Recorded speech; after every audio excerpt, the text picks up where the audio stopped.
Greetings. This is part two of my reading of my story, Trapped in the Game, an NPC survival story. Just gonna read for an hour, maybe. Enjoy, please. The next few days see Cole continuing his engraving of sigils into his cell.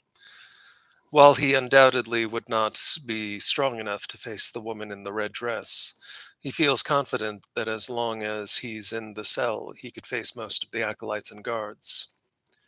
Not that he has any interest in testing his strength against any of them. All Cole wants to do is escape the Red Sect, but the valley goes off seemingly forever, and the temple is built into a mountain chain that Cole can't possibly challenge. Thus, until a better solution came up, Cole continues training and hunting to live. What do you mean you don't have a quest, stupid NPC? An irate voice sounds out as Cole descends the temple stairway. A male who looks no more than 20 is harassing a red priest. What are you babbling about, acolyte? Why would I give you a quest? Just go hunt in the valley. Shh. The man clicks his tongue. Useless NPC. With that, the player walks away. Over the last few days, Cole has seen this sort of interaction happen a few times. The number of players starting in the Red Sect starting zone is increasing. Cole thinks for a minute before opening his menu to a screen labeled Quest Giver. This screen was never available to players, so Cole has no experience with it. Now, though, thoughts are stirring in his head. The Quest Giver menu allows him to write out quest names, descriptions, and rewards. Every day, Cole had an upper limit to the amount of XP he could give out. But that upper limit grows in relation to the total number of stat points he has. Cole's current stats are listed as Strength 3, Agility 3, Stamina 5, Mind 5, and he has unlocked a new stat, Dexterity 2. Currently, Cole had a daily allotment of 35,000 XP that he could distribute with quests. He could even give money if he wanted to, but that would have to come out of his own pocket. Additionally, he would be awarded back a fraction of the experience points issued in the quest. It could be a powerful tool if used right. Cole had been watching the players for a few days. They would begin chatting up NPCs that gathered by the stairway, hoping to find a quest giver. Most targeted the more high-level priests and priestesses, but inevitably they'd target any NPC that loitered. Today, Cole was intent on fishing for quest seekers. He settles by the base of the stairs and practices his engraving on the dirt at his feet.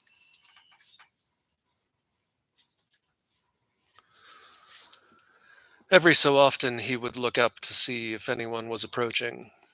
As he grew more engrossed in his engraving, he fails to notice someone's approach. That's amazing, a woman's voice meets his ears. It takes some effort not to smile as he looks up at the young woman who's looking intently at the inscription in the dirt. What is it? She asks, her eyes round with curiosity. Cole sets down the stone implement and points at the various elements of the sigil. It's a mark of fortune. You see the runes? They identify the gods of prosperity and fullness. The circle contains the power and allows it to be channeled. The young woman smiles. Where did you learn how to do that? Cole shrugs.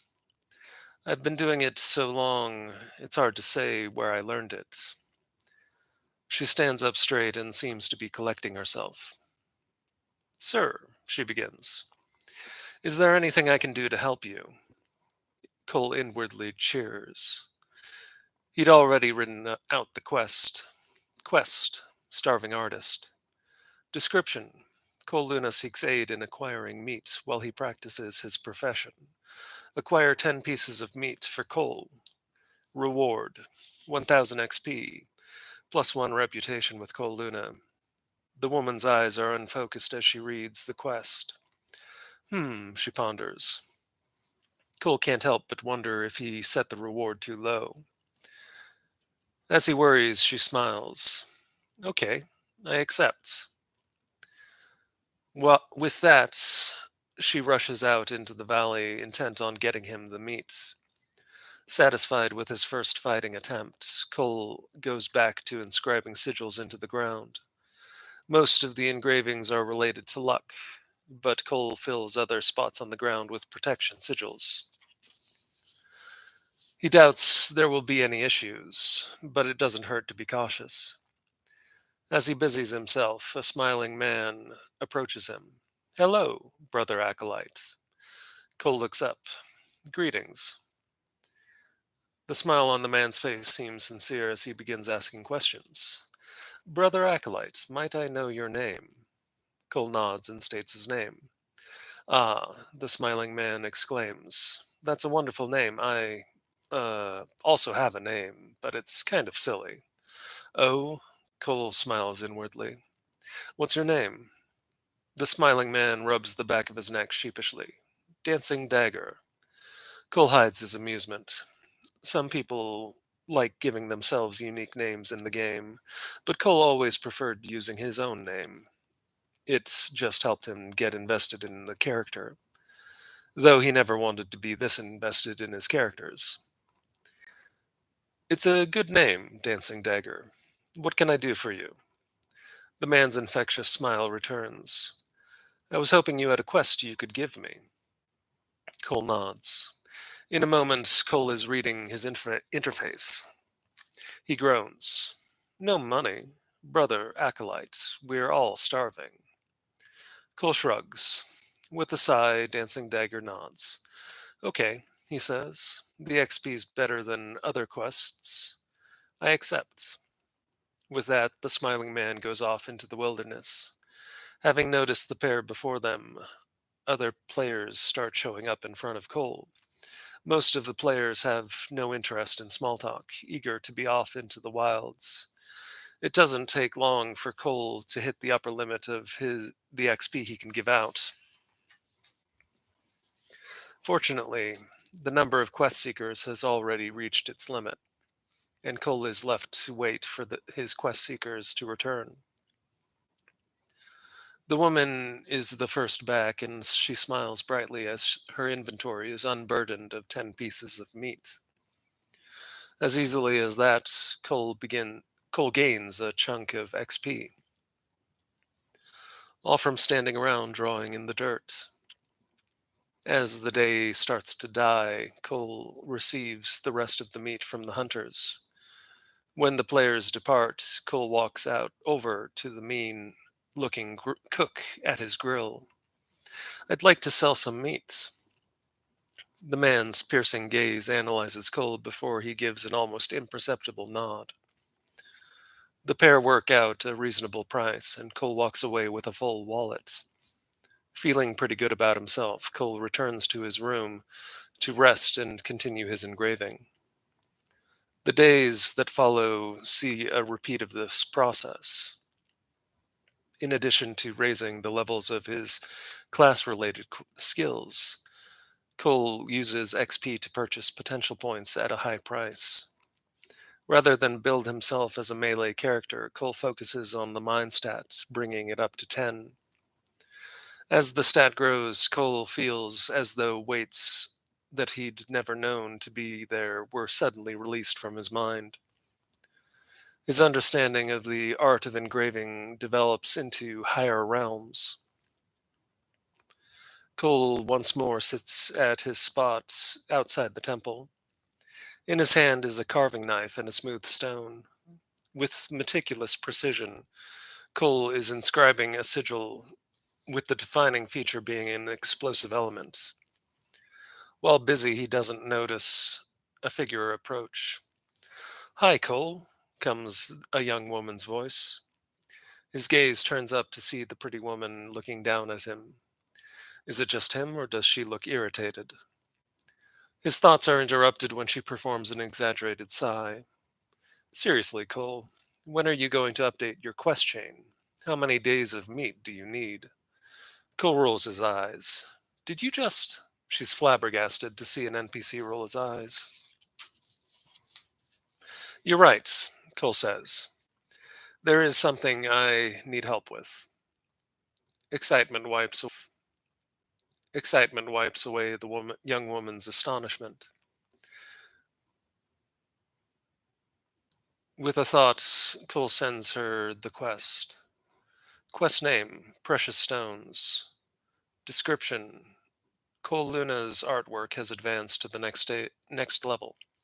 Find a smooth stone with a sufficiently flat surface and return to Cole with it. Reward: 2000 XP, plus 1 reputation with Cole Luna. The woman raises her eyebrow as she comes to understand the new quest.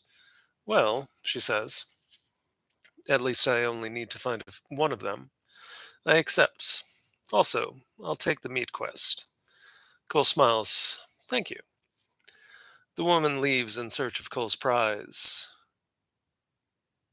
The stones will be precious for his development as an engraver, allowing him to transport his sigils through his inventory with ease. The stone he's currently working on will function similarly to how a grenade would function. He simply needed to send mana into the ignition sequence, toss the stone, and watch the shrapnel devour whatever creature he happened to want dead. The finished Saint Stone wasn't omnipotent, but it's the foundation for a non-combat focused class like Engraver to fight enemies, at least until he acquires a new primary class. Cole carries on for some time, occasionally looking up to offer quests to eager players. In Cole's previous experience as a player, most quests included a token sum of money for the reward, much like how the Red Priestess had given him some for his hunt of the gophers. But Cole provides greater XP for the players, so they don't show any lack of interest in his quest chain. Feeling bored, Cole opens the forum thread for Planet Rune. Comments ranging from questions to flaming insults cascade throughout the forum. Most of it is irrelevant until he sees a thread labeled Red Sect in the Valley of Crimson. Final Flourish. Hello, fellow players of Planet Rune. I was wondering if anyone knows anything about the storyline of the Valley and the Red Sects. I hope we can share a discourse for our faction. Cole reads over the original post and then reads through a deluge of comments. Most are agreeable, while some lawful good players try to start a flame war against the players of the evil sect. Cole reads on until he sees a post with a familiar avatar tied to the ID. The young woman's name is Wulon, and if he had any doubt who the woman was, her comment confirms his assumption. Wulon. There's an odd player. There's an odd NPC who hands out quests at the base of the temple. He's not very expressive, and yet seems to always be working on his craft. I don't know if any I don't know if his quest line will lead to anything. I just think it would be a good idea to watch him to see if he makes any strange moves. Cole frowns. Indeed, he doesn't quite act the same way as the other NPCs do. He has to gain potential points and XP to advance, whereas most NPCs stagnate on their level. That's not to say that the other NPCs don't perform tasks or level up, they just can't match Cole's growth potential. He's still at the bottom of the evolutionary totem pole, with a G ranking. However, he feels that the bottleneck for advancing to the F rank is closing. Cole continues to scan the forums for some time, seeing a few more comments on his strangeness. As the day draws to a close, Wu Lan and the usual gang of quest junkies return with Cole's prizes. The stones can wait, so Cole returns to the meat vendor with his spoils. As the sale is finalized, a notification pops up on Cole's menu. Grill Master Keen, +1 reputation. Cole's lips turn upward. Reputation with certain factions and characters can improve bargaining power for the barter system.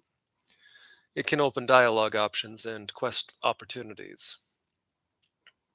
The Grill Master is still dismissive of Cole, though not as openly hostile as before. Thinking on the matter, Cole opens his reputation tab on the menu. His reputation with the Red Sect faction remains at 0, but the Grill Master's name and biography are listed next to a reputation meter at the lowest threshold. The base level of reputation for the character is neutral, with 500 points required to reach friendly. Of course, the meter also runs in the opposite direction, from unfriendly to hostile to hated. As he examines the menu, Cole finds a drop down menu showing players and their reputations with him. Wulan's name shows up at the top of the list with 45 points. Cole scratches the back of his head, realizing that he'd been in the game for longer than he'd thought. It was within his power to give out hundreds of reputation points if he wanted, but Cole didn't have any plan in mind that would require a high reputation from the players. In addition to Wulan were Dancing Dagger and a few dozen players with progressively fewer points in reputation with him. Cole thinks for a moment before closing the menu. In the Valley of Crimson, there is a quest chain revolving around the 4 corrupted kings of the Red Sect. Each king has a tomb that can be found hidden in the valley. Players will slowly learn of these tombs and explore the trap-laden dungeons. Cole hadn't played the quest line, but his lore master background wasn't just for show. He'd studied the data points of most of the popular worlds of Cosmos. A plan started forming in his mind. The tombs each held powerful artifacts and could aid him if he wanted to survive the death cult. Cole looked at the menu once more. Name, Coluna. Class, Engraver. Experience, 12,500. Evolutionary rating, G. Strength 5, Agility 5, Stamina 8, Mind 8, Dexterity 6, Potential points 0, Sharpen 5, Identify Weakness 4, Steady Hand 4. Cole reviewed his progress. It was well rounded for his current state, but he knew better than to be an all rounder.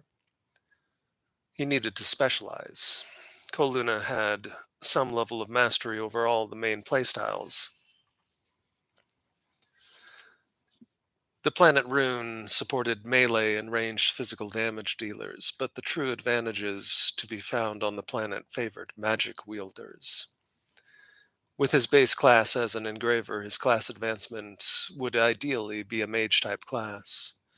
Class advancements were a crucial step for becoming more powerful in Cosmos. A warrior could advance from fighter to knight to any number of high level classes. Players get to choose their base class before starting the game, but Cole had to improvise. No player would even be able to select the niche engraver class if in the character creation. It would have had to be learned as a secondary class.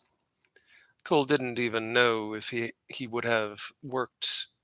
He didn't even know if it would have worked before being forced into the situation. Cole put his thoughts aside and focused on what he could do.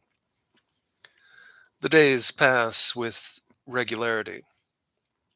Despite the chaotic evil designation of the Red Sect, they had done little that screamed evil,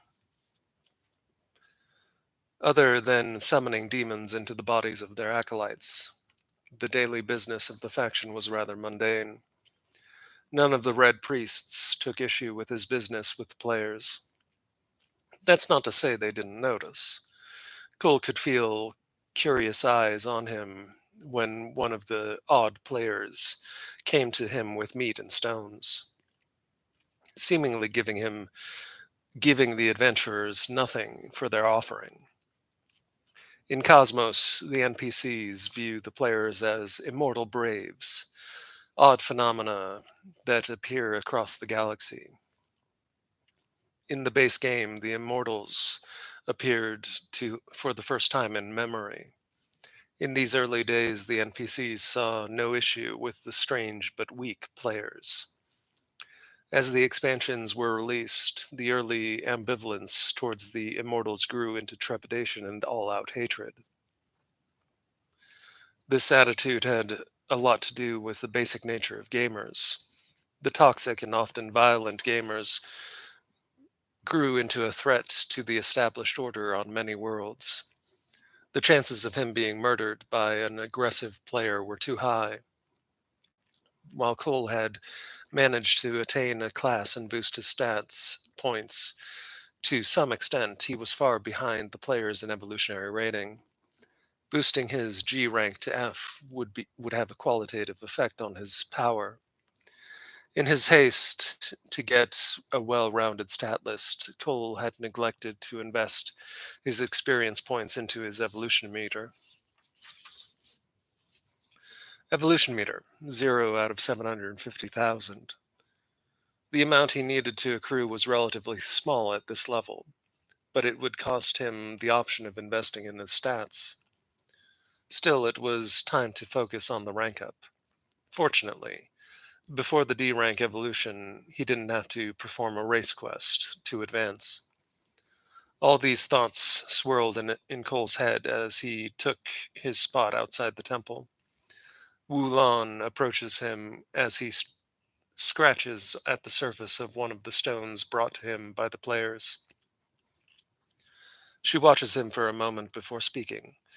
Cole, she says, I appreciate your dedication to your craft, but don't you have any ambition beyond drawing on rocks? The woman was fishing for new lore and perhaps a quest. Cole set his stone and knife down before looking at her. Have you heard of the four kings of corruption? Wulon perks up in interest. No, she says. Please tell me about them. Cole contemplates the lore. You know that Rune was once a world ruled by the god of light, yes? She shakes her head. Well, Cole continues, the god of light cultivated this world for eons, blessing its inhabitants with peace and joy. 12 sovereigns ruled their domains and made sacrifices to the god of light. For a long time, the domains were in harmony, each king owing his allegiance to their god. But the Crimson God, our God, coveted the beauty of the God of Light and his world. A seed was planted into the hearts of the kings of Rune, s- s- something even the supposedly omniscient God of Light couldn't notice until it was too late. Each king slowly fell to madness. Their attention turned to the domains of their brethren. Four fell in battle, their territory and people claimed by another. Four, after much madness, saw the grain of corruption in their hearts and sought the power of their Lord God. And four, the four kings of corruption, fell from their beauty and became lords of terror, owing their fealty to the Crimson God. Before the Red Sect, the immortal kings found balance, a very tenuous balance. Cole looked into the valley. Obviously, he continues, their immortality was lacking, as their tombs are hidden in this valley. Anyways, Cole takes up his knife and stone. That's all I can say for now. The four kings and their treasures are hidden in this place. Wulan shows an excited face as she reviews his words. Seeing her in such a state, Cole wills the quest he had prepared to be distributed to her. Quest name: Four Kings of Corruption. Description: Cole Luna has shared the secret knowledge of the Red Sect. Search for signs of the Crimson Valley for the resting place of the first champions of the Crimson God. Reward: 100,000 experience points and plus 100 reputation with Cole Luna for each tomb identified. Cole watches Wulan's eyes widen as she reads the quest and its rewards. Awesome, she says excitedly. Ah, Cole, you're the best. The man is taken aback by the comment, but doesn't have time to process it before the young woman turns and runs off into the valley below. Weirdo, he utters under his breath. It isn't long before word of mouth spreads throughout the player base of what could be a main quest storyline, making Cole the target of every player in the Red Sect faction. While Cole gives out lore freely, a gathering takes place on the upper level of the temple. The holy daughter of the Red Sect stands by the window looking down on the scurrying figures at the base of the stairway. Behind her, a gathering of red priests and priestesses demonstrates the hierarchy of the upper echelon. Were Cole present, he'd recognize the red dress, black hair, and moon-white skin of the holy daughter. My lady, the rumors revolving around the immortals have been growing. They are disobedient and irreverent. We cannot allow them to run unchecked in our territory. Other red priests nod in agreement. The holy daughter doesn't seem concerned, her eyes on something far below.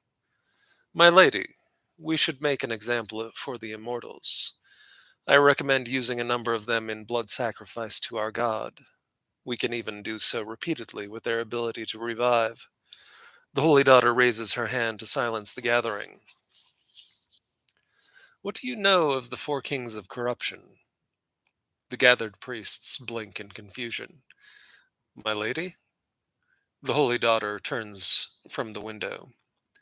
I'm asking if any of you have heard of the four tombs of the kings of corruption. Her words hiss out with displeasure. My lady, there are no tombs of nobles in the valley. Her amber eyes seem predatory as she gazes at the uncertain expressions on their faces. Fools. Her words pierce those gathered. My lady, what do you mean? A look of contempt appears on the face of the holy daughter before she turns back to the window. The legends of the four kings of corruption are passed down from one generation's holy child to the next. None other than I and a few others should be aware of them.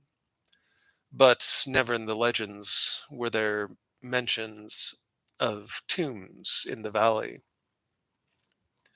Tell me, how does a new acolyte possess knowledge of the sect's greatest secrets? My lady, one priest finds the courage to speak. Are you referring to the acolyte who has been attracting the attention of the immortals?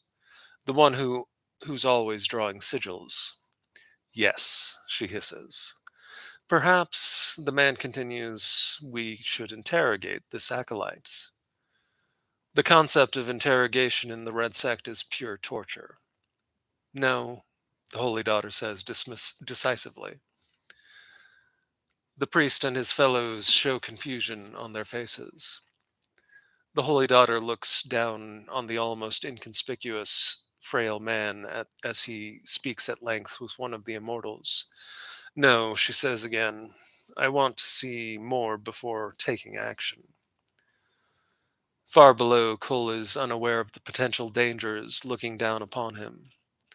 As the days progress, more and more players come to him looking for quests.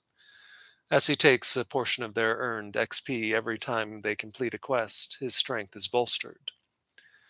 With his total stat points increasing, the daily pool of XP he can give out more than accommodates the growing population base. But as he invests every new point of experience into his evolution meter, he's reached a bottleneck. Fortunately, the evolution meter is slowly filling up. The 750,000 quota is relatively small, and Cole only needs a little over 100,000 experience points before he can advance.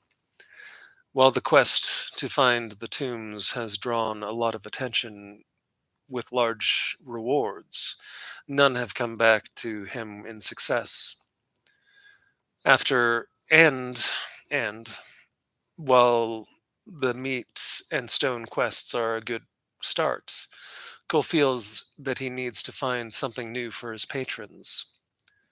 Quest name: Harpy Feathers.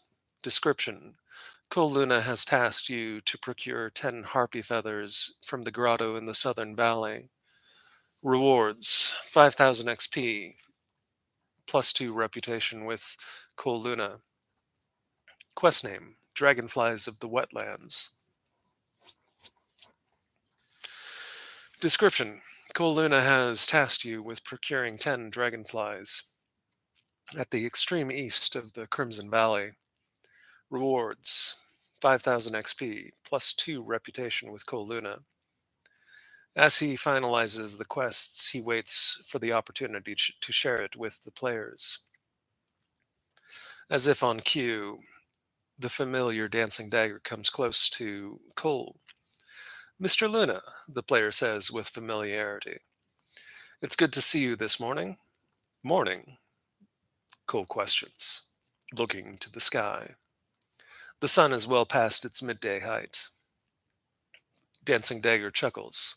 Well, it's morning for me. I just logged in. Cole nods his understanding. Players often slip their real world issues into conversations with NPCs, confident that the mob characters don't understand their meaning.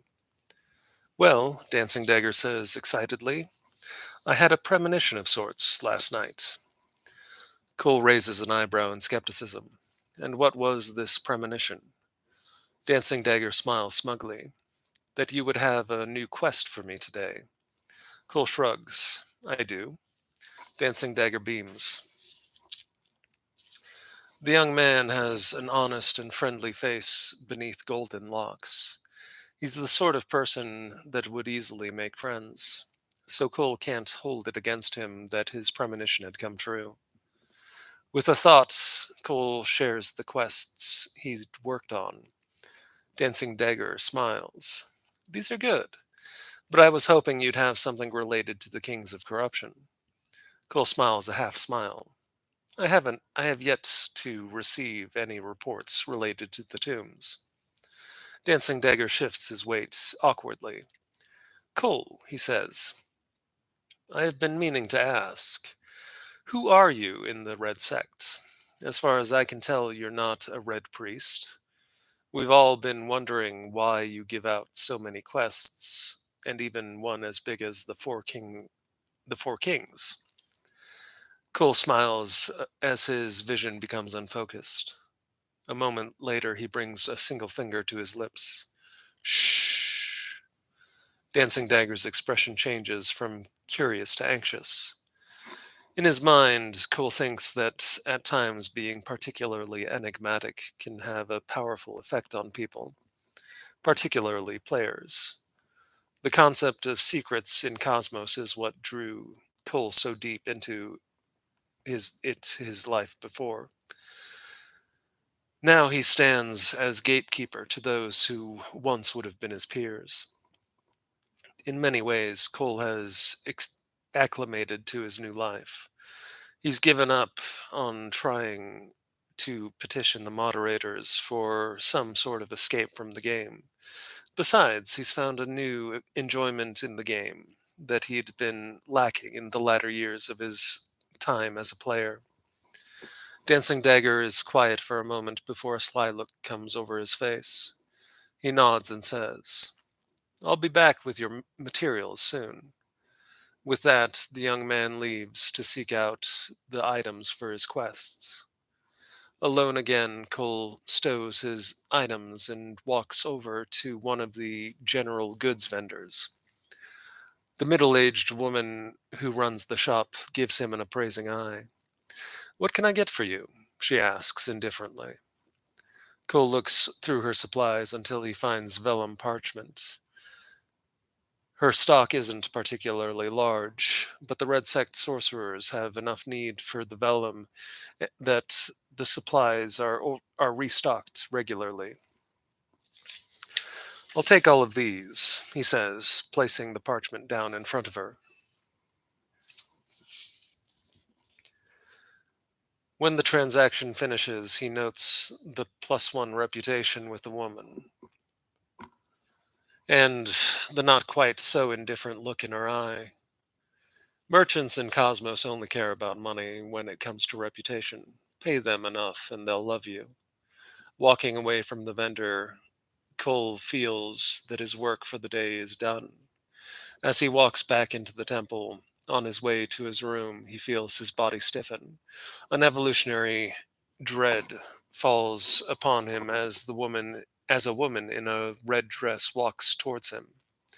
Cole trembles before the woman, his eyes refusing to raise up to the holy daughter of the Red Sect. The woman stops right in front of him. What's your name, acolyte? Cole swallows the lump in his throat. Cole Luna. She waits for a moment as Cole feels his grip on the world slip away. Your demon is weak, she says plainly. Cole doesn't respond. After another moment of the woman's scrutiny, she walks away. The evolutionary suppression dissipates slowly, and Cole regains control over his body. Sweating, he hurries to the relative security of his stone room. The room is mostly empty, but now has a pillow and blanket to provide him some comfort. Still fatigued from running into the Holy Daughter, Cole falls to the ground and binds himself with the pillow and blanket. The days that follow pass quickly. More and more players are starting in the Red Sect faction, and Cole reaps the rewards for the players' hard work. Evolutionary meter 750,000 out of 750,000. With the meter maxed out, Cole holes up in his room and activates the evolutionary process. Evolutionary rank G upgraded to rank F. Please select species designation. There's only one evolution option for Cole: species, terrestrial human 2. Making the selection, Cole suddenly convulses and falls to the floor. Intense pain surges through his body as his bones expand, dragging his changing musculature across his flesh at varying speeds and intensity. Fortunately, his evolution is directly from the terrestrial human branch, and thus not as intense and traumatic as some of the higher level evolutions. The process concludes in less than 5 minutes, and the effects are fairly dramatic. His height has increased by several inches, his muscles pop a little more dramatically than before, and his hair is thicker. Other, less observable changes occurred within his body. His eyesight and hearing, his lung capacity, his mental acuity, and many other aspects of his body have grown stronger. All these changes manifest as a numerical modifier of 1.1 being applied to all of his stats. The boost to his abilities is dramatic even at the low level. Evolutionary rank F. Evolution meter 0 out of 3,500,000. If he were still a player, he would think it laughable to be happy at the F rank. But right now, he's excited to be even a little stronger. Breathing heavily, Cole wipes the sweat from his body before exiting his room and returning to the open forum below the temple. Taking his usual spot, Cole receives resources and experience for essentially no effort. The dragonflies are ground into a paste and mixed with water to create a unique ink, while the harpy feathers serve as quills. A large number of quills serve him best, as using them only once imbues greater power into the inscriptions he writes into the vellum. Busy with his inscriptions, pays little mind to the bustling activity of players running back and forth between the temple and the valley below. Caught up in his own little world, Cole doesn't notice a familiar figure approach. The woman watches him for some time as he sits on the ground, drawing sigil after sigil into a stream of parchment. The woman looks at the pile of harpy feathers discarded on his side, to his side. Cole, she says after a long time. Startled out of his reverie, Cole looks up to see the figure of Wu Lan. Ah, hello, he says sheepishly. She smiles excitedly. You're actually using what we're bringing you. Cole nods. Of course I am. She hesitates. It's just, you're the only NPC I've seen do that. Cole pretends not to know what NPC means. It's just because I do it out in the open. Everyone works hard in their own way. She looks at him for a long moment.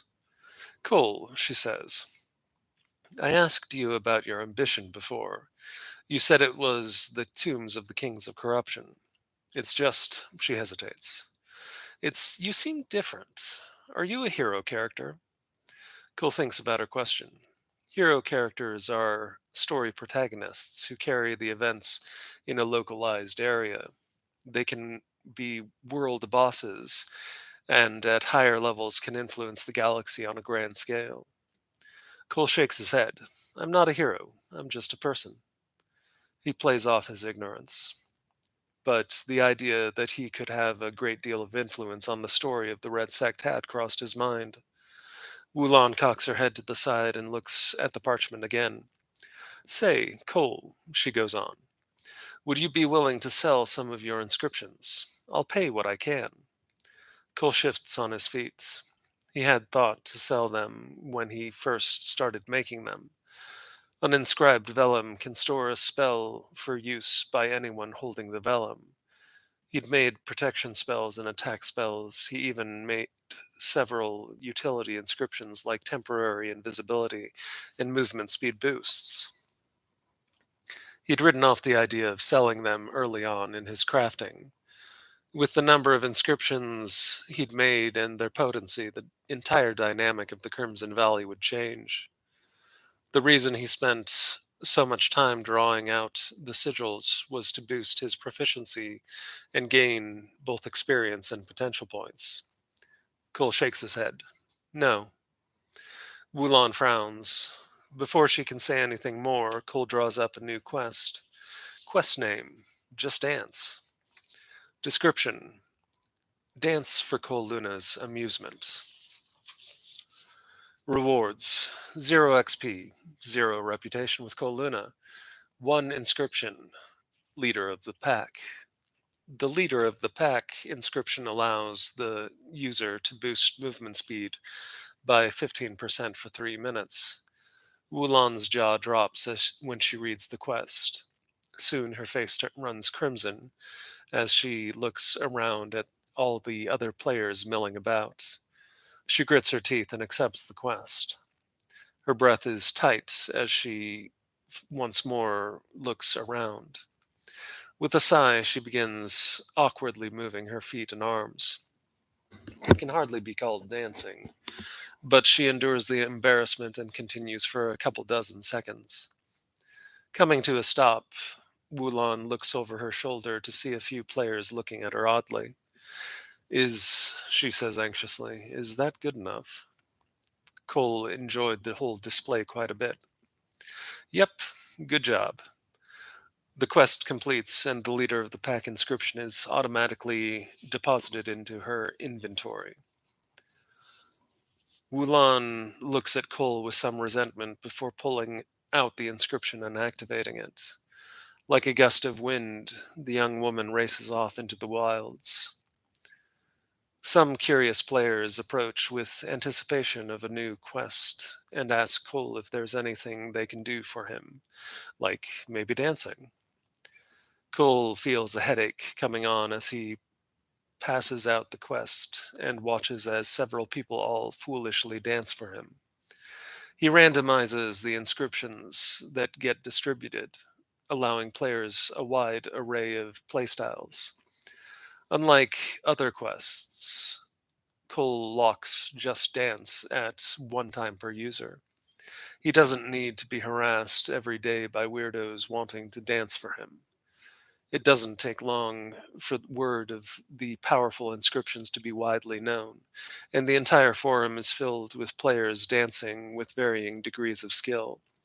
If Cole could see the confusion on the face of the Holy Daughter as she looked down on the bizarre event, he might forget his terrible fear of her for a moment. As stands, Cole has long hit the limit of his patience for the players and simply completes everyone's active Just Dance quest and moves quickly up the stairs to the temple to return to his isolation. Despite his hopes that the dancing phenomenon would end with the quest, events told a different story. From that day on, the players of the Red Sect found the joy of dance, and Cole would continue to see dance offs at all hours for many days to come. Other than the joy of dance, the players each got a taste of the power of an engraver. Many used the inscription they earned largely to great effect, but a few took to buying the inscriptions from the other players and hoarding them for personal use. As the days progressed, the players became increasingly insistent that Cole give them new quests in hopes of receiving more of his coveted inscriptions. Cole had quickly become the primary quest giver in the region, with the Red Priests feeling somehow left out. Acolyte Luna, a man in a red robe, approached. Cole looked up from his work. Yes?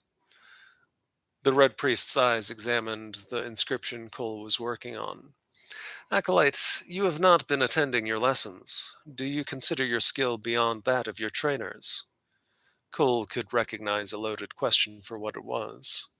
No, he said, but I do not consider my skills compatible with the lessons.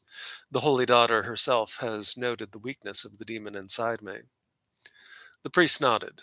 It is true that you have an exceptionally low aptitude for demonology, but his eyes were drawn back to the inscription. In my opinion, you have an exceptionally high aptitude for blood magic. Cole thought for a moment. Blood magic was essentially soul magic. As blood is the medium of the soul, if he used the blood of powerful entities to inscribe his sigils, he could boost the potency of the magic in his inscriptions. You're right, he says, after a moment. I will be sure to attend lessons from tomorrow onwards. The Red Priest nodded. It is good that you understand. I look forward to seeing what you can accomplish. With that, the man departs. Cole thought for a moment about what he knew of blood magic. It wasn't as simple as slathering a few symbols with blood to get a great sigil. The soul is inherently difficult to deal with. It carries a will of its own, and often seeks to damage the blood magic practitioner. Cole thinks for a moment. Cole thinks about what he will need. It was pretty simple. He needed blood, and lots of it. Fortunately, unlike other NPCs, Cole had an army of players ready to kill for him. He quickly drew up several quests to hunt local beasts and gather vials of their blood. The rewards were the traditional experience points and reputation, with the addition of a random inscription per completed quest.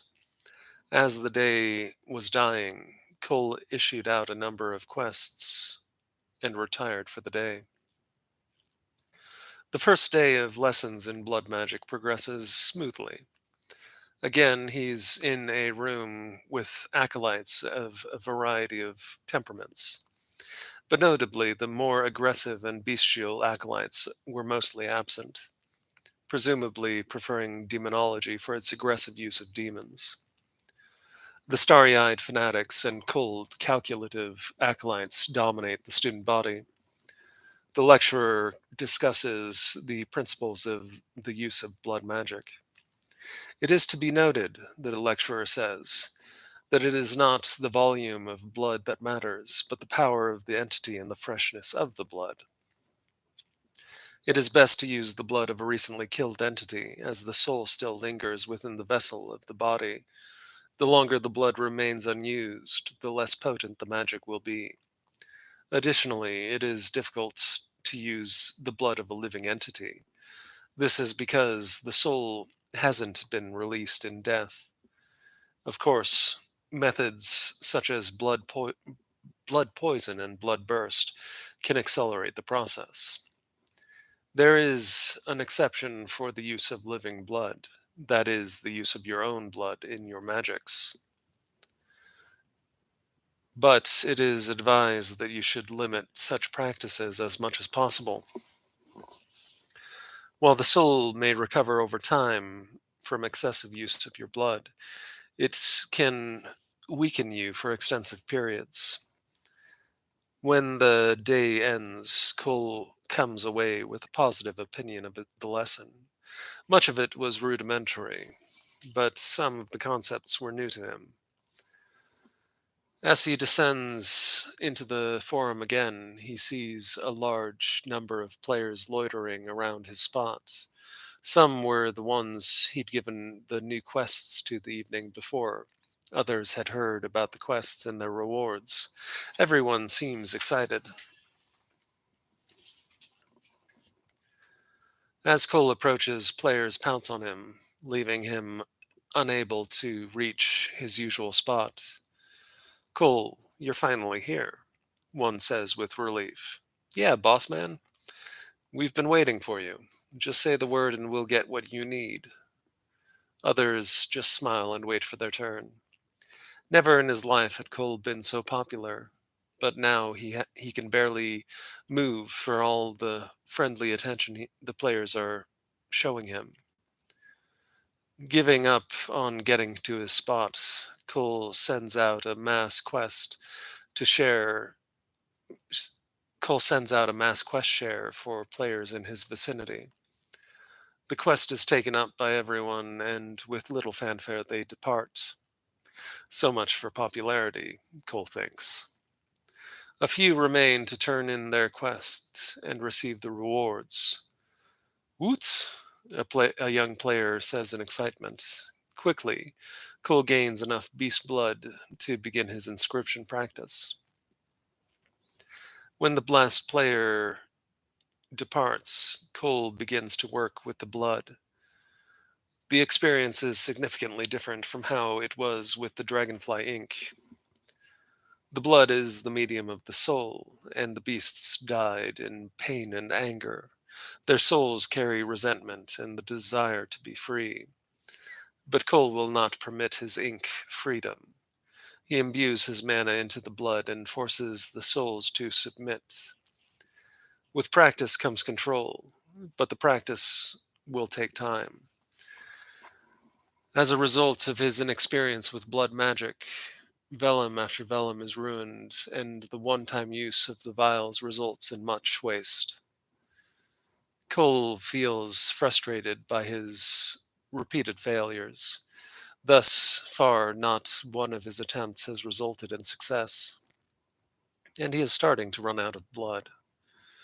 As he begins to worry about his stock, the first of his champions returns with fresh blood. The player enthusiastically offers up his sacrifice in return for the prize of a random inscription. The process repeats as the day grows long. Finally, through significant effort, Cole's first blood inscription is completed.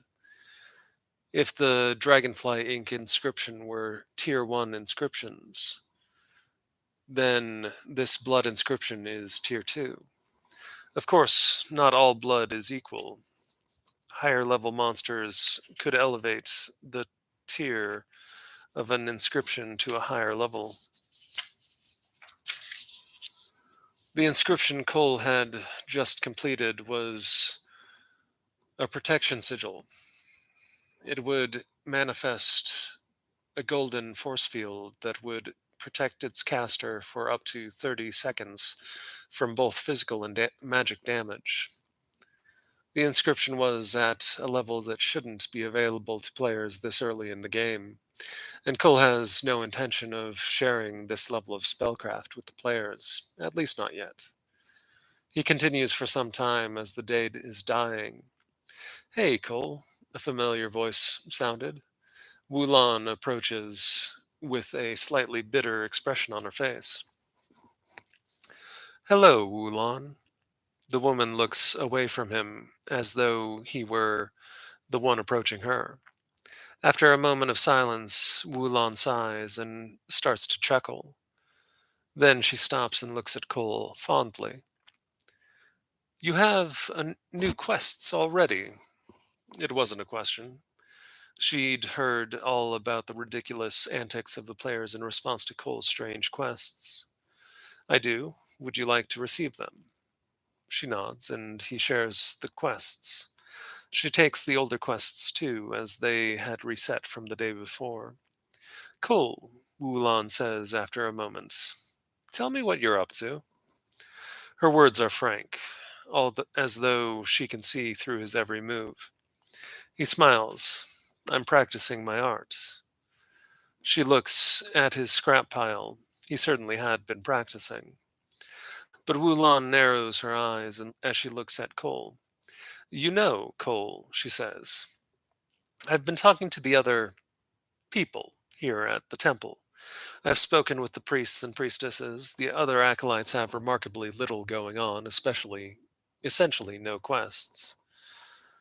Just a few quests here and there. At first I thought the quest load in this territory was low except for you. But I've been talking to people on the forums, I mean, immortals in other territories. None of them have a character who passes out quests like you do. Her expression is suspicious. Should I not? Cole asks, unaffected by her suspicion. Wulan shakes her head. No, that's not what I mean. But I can't help but feel like you're scheming something. Cole chuckles. Of course he was scheming something. If he didn't make plans, then even if he doesn't get murdered by the holy daughter of the sect, he will probably lose his life to a random player who wants his loot. This environment is conducive to the players working with him, but if he wants to move on from the Crimson Valley, he will need more strength than he currently possesses. He could go out like an adventurer, swinging a sword and getting a paltry profit, or he could act like an actual NPC and get the players to swing their swords while he profits. Miss Wulan, Cole says, we are in the red sect. Everyone's scheming something. She tilts her head to the side. Okay, just let me know before you do anything reckless. Cole simply smiles while the young woman walks off into the valley. One thing that sticks out in his mind is her mention of the forums. Cole had become so engrossed in his life in the Red Sect that he had stopped monitoring the forums for where players discuss the happenings of the game. Retiring for the day, Cole dives into the forums in search of new information. He chooses the Rune Planet server. Most of the people opening the new threads are advertising their guild recruitment. Others have general questions. Even a large number of even a large number of guides sought to explain how classes work and where to find good quests. One post catches his attention. Confirmed. Hero character of the Red Sect. Cole sighs and opens the thread. Purple Pain. Greetings, fellow cultists. Like many of you, my life is devoted to the Crimson God, but it seems that Those beyond our territory have failed to take note of the Crimson God's chosen. I speak, of course, of the enigma that is Cole Luna, not just a quest giver, but a quest giver of the main storyline. The tombs of the four kings of corruption have yet to be discovered, but we have their scent thanks to this humble NPC. By all rights, Cole Luna is a weak cultist in service to the Red Sect, but I propose that he is a hidden master, not an acolyte, but a high echelon leader of the sect. The comments exploded from his initial comments. Killmonger. Flagged. Misleading title. Proposition is not confirmation. Other posts echo Killmonger's comment, but the theory gains traction and soon more and grander theories are proposed. Cole's lips twitch as he reads through the insane theory after insane theory. Some propose that Cole was the prince of the Arclight kingdom that bordered the territory of the Red Sect, suggesting that Cole had been kidnapped and was planning his escape and return to his homeland. Another theory suggested that he was the consort of the holy daughter of the Red Sect.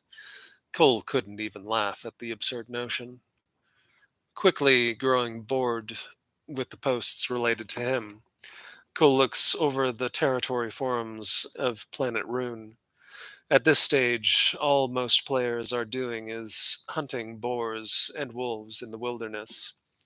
Some are seeking help in their quests or advice on where to find resources and quest hubs. By and large, the other territories are tame by comparison to the zealous fervor of the Red Sect players. Thinking that he should keep an eye on the trends of the players, Cole shuts down the menu and retires to bed. Days continue in the life of Cole Luna, while with the growth of in the experience he gains from the completion of quests by the players, Cole is able to buy more potential points to invest in his stats. Strength 5, agility 5, stamina 8, mind 11, dexterity 9. His focus turns to the mind and dexterity stats. Mind for comprehension of the mystic arts, and dexterity to enhance his engraving skill. Additionally, he levels his steady hand skill to 7. With every new stat point he gains, the pool of XP he can share with the players increases by a qualitative leap. But the cost of potential points is also growing. More XP is demanded for every new point he buys. The blood inscriptions Cole devotes his attention to become more likely to succeed with every passing day. Some of the players suggest that he offer the more potent blood inscriptions in some new quests. Cole disregards the foolish notion. He still has many Dragonfly Ink inscriptions to unload on the players, and those are already considered high level for the fresh players.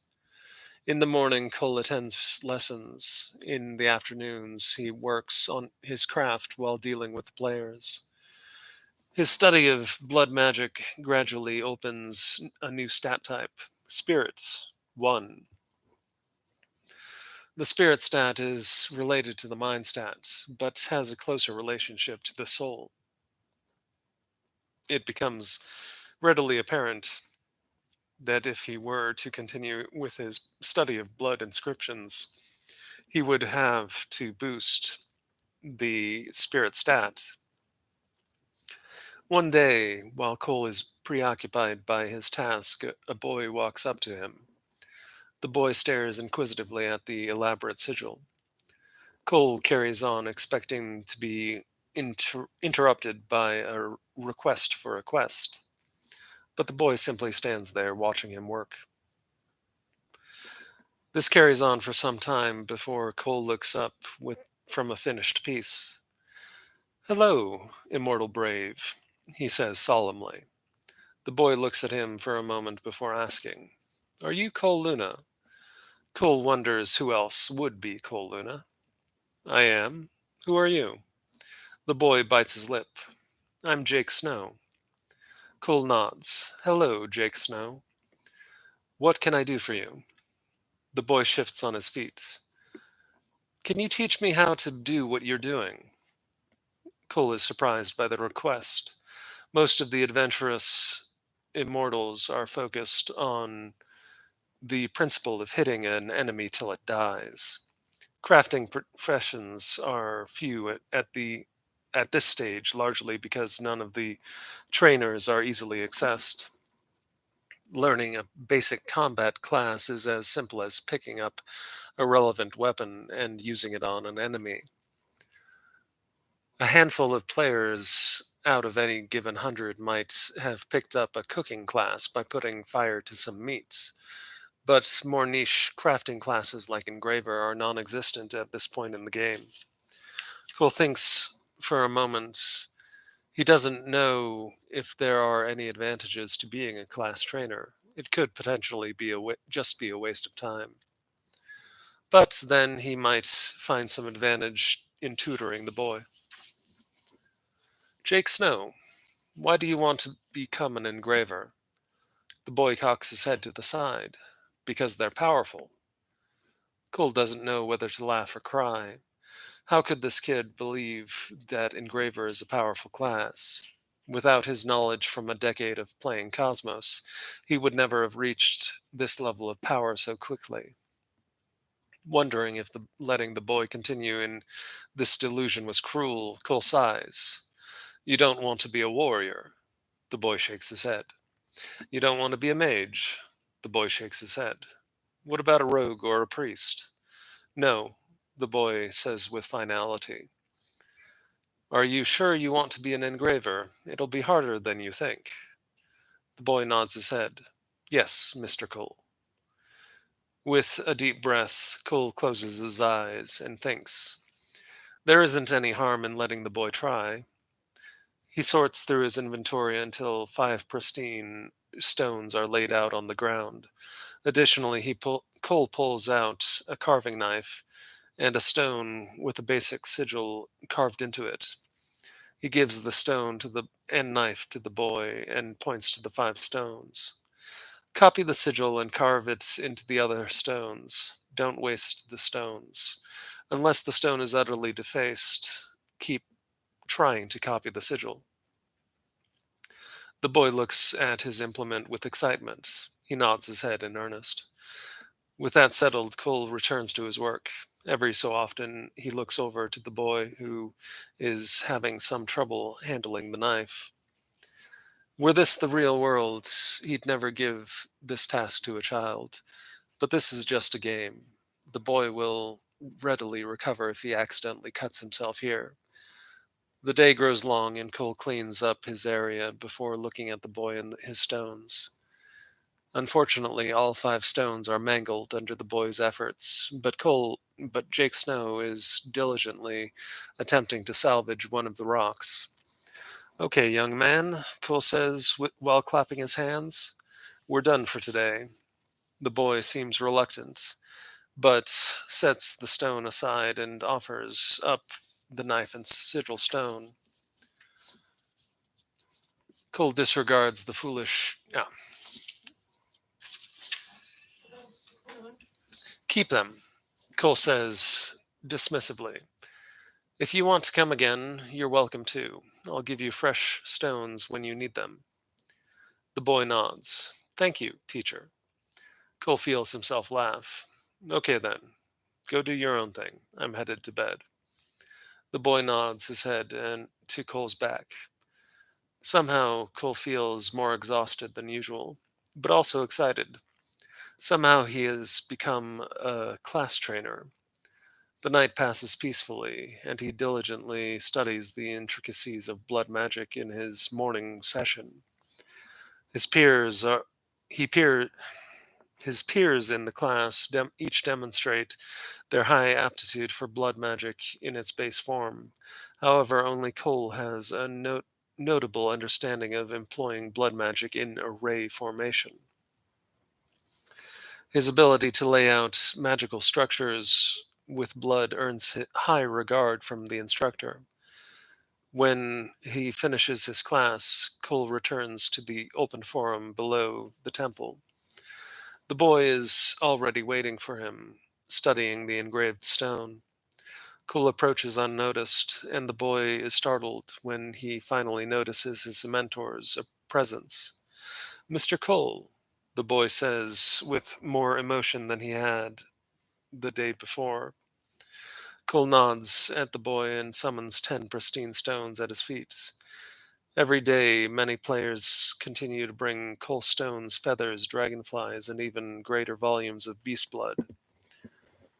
Due to some quirk of being an NPC, Cole has an unlimited inventory. Were he a player with an unlimited inventory, many advantages would fall upon him. But as an NPC, it almost seemed fitting that for Cole to have such an advantage. With the boy gifted the 10 stones, Cole figures that he'll be busy all day. Today, Cole thinks over how he will perform his task. Always crawling on the ground while drawing his inscriptions is getting old. Fortunately, in a recent visit to the general supplies vendor, he'd seen a chair and a small table in the inventory.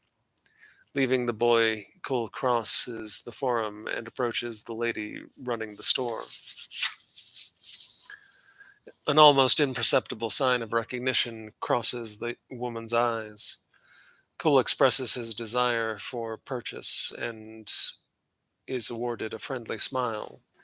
Without haggling, the deal is made and a single reputation point is awarded to him.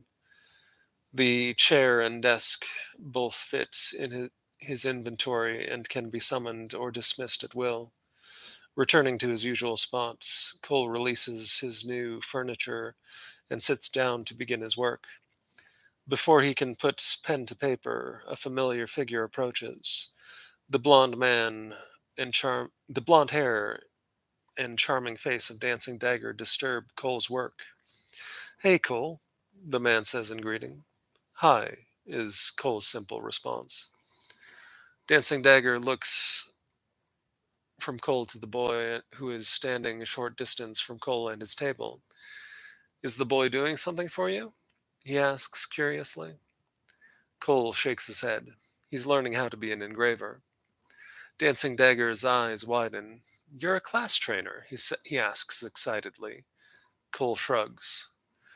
The blond man bubbles with excitement, no doubt planning to spread new rumors, about the enigmatic NPC.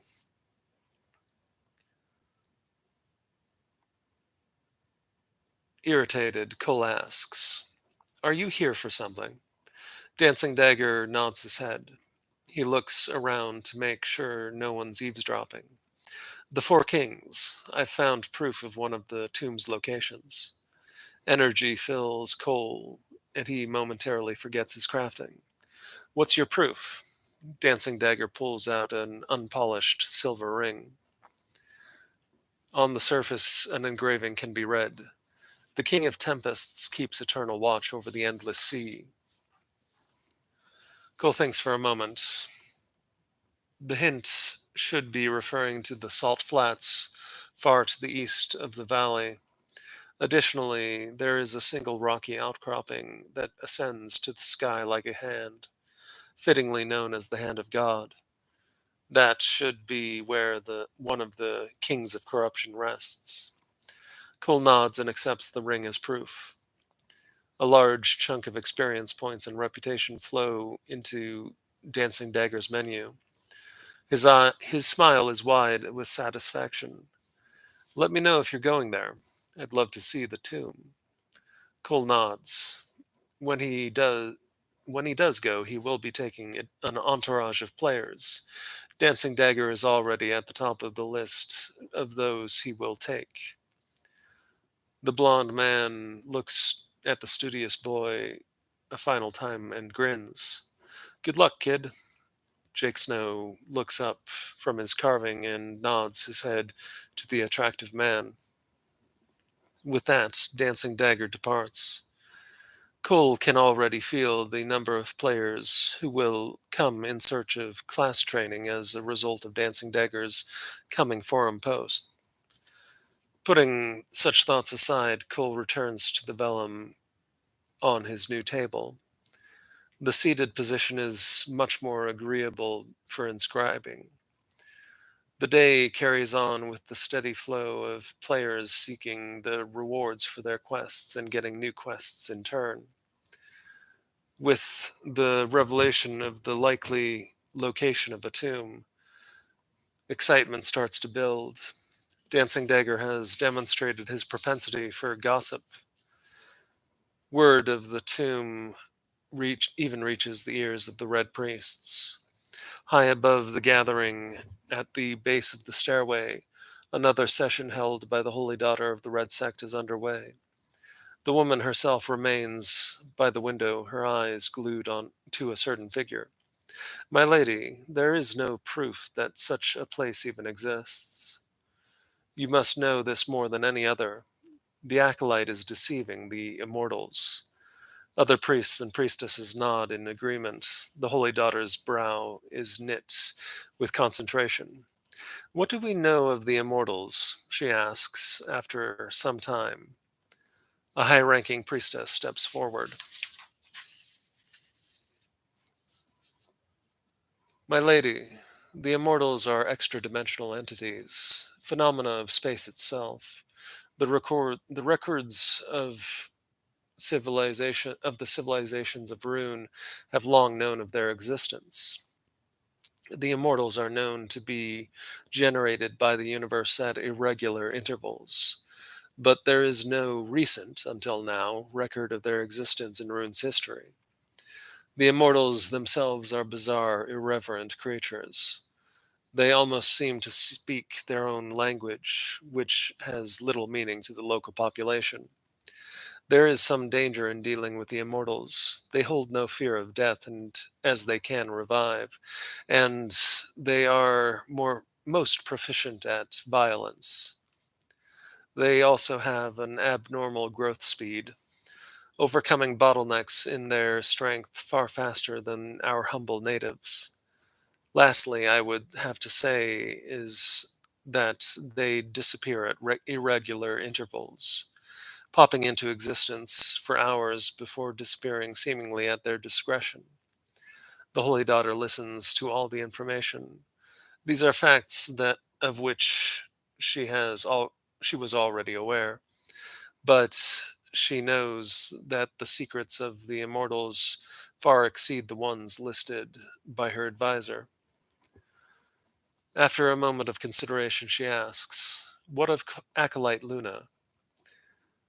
A silence fills the room. Acolyte Luna, one of the advisors says, he is a devotee of the Crimson God. He has already been through the initiation and indoctrination. His origin is unremarkable. The sect took him from a village in the Arclight Kingdom.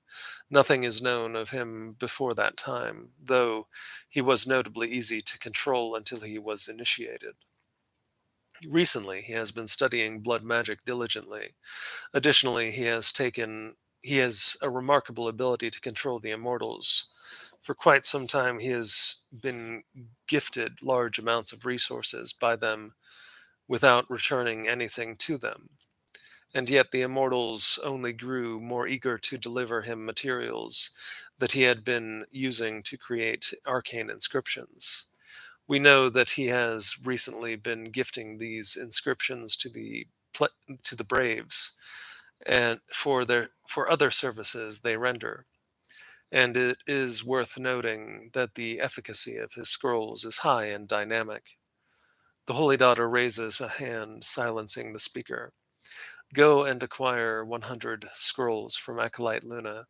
I would like to review his work. Remind him that he serves the Red Sect.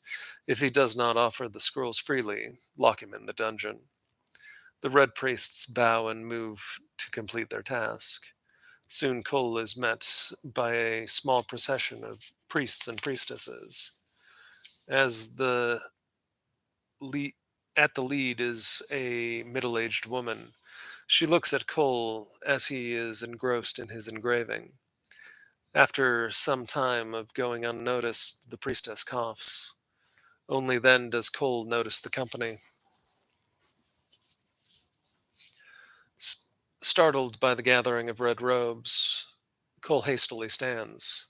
Priestess, he says cautiously. The woman looks down at the almost finished blood inscription. May I have a look? She asks. Cole nods, knowing that he has little recourse but to do as the sect leader wills. As the sect's leaders will. The woman takes up the vellum and analyzes it.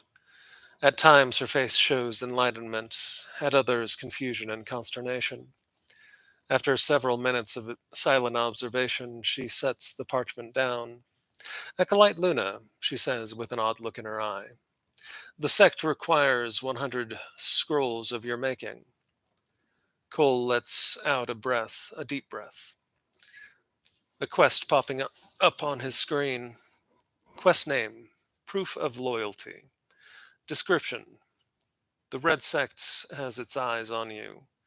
Submit to the will of the leadership and provide the sect with 100 inscriptions. Rewards, 100,000 XP, plus 100 reputation with the Red Sect. The rewards are decent. He doesn't get any financial compensation, but he does get XP and reputation. Not that the compensation covers his losses, but Cole has hundreds of Dragonfly Ink inscriptions.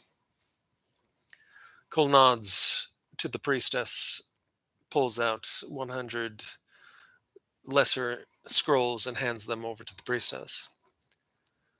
With a large stack of parchment in her hands, she sifts through them quickly. Amazement covers her face as she examines the various spells. Where did you learn this craft? She asks after some time. Cole shifts uncomfortably.